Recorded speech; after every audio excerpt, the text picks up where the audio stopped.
একটা বিষয় দেখেন, এই যে জায়গার নাম বলবো না, এই যে দেখেন আমি উপরে দাঁড়ায় আছি। হ্যাঁ, তো আজকে ক্যামেরায় একটা জিনিস দেখাই দিই আপনাদেরকে, যে মানুষ কিভাবে মনে করেন যে এই যে আসলে গরিব মানুষ, তাদেরও দোষ নাই যে তারা তাদের বেতন আর কয় টাকা পায়, তাদেরও তো চলতে হয়, তাই না? এই যে সিকিউরিটি গার্ড আছে এখানে, বাইকটা বের করে দিচ্ছে, তারপরে দেখেন বাইকটা বের হয়ে গেলে মেবি হয়তো বা তারা ওনার কাছ থেকে 10-20 টাকা আর কি নিবে বকশিস হিসেবে, ঠিক আছে? তো এটা দেখেন, ঠিক আছে, দেখলে বুঝতে পারবেন। এটা কেউ মাইন্ডে নেবেন না, এটা এরিয়ার নামটা আমি বলতে পারতেছি না, ঠিক আছে, সরি।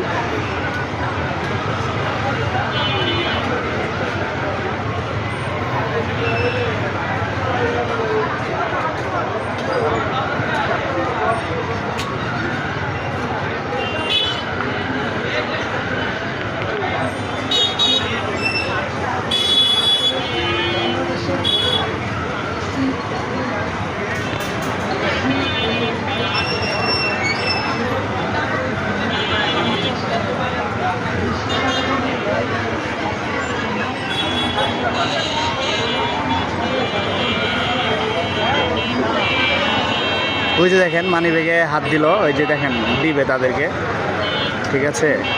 আসলে এটা আসলে ওদের দোষ নাই, ওরা তো আসলে গরিব মানুষ, ঠিক আছে? মনে হয় খুচরা নাই, মানিব্যাগে হাত দিছিল, দেখতে পাচ্ছেন। যাই হোক,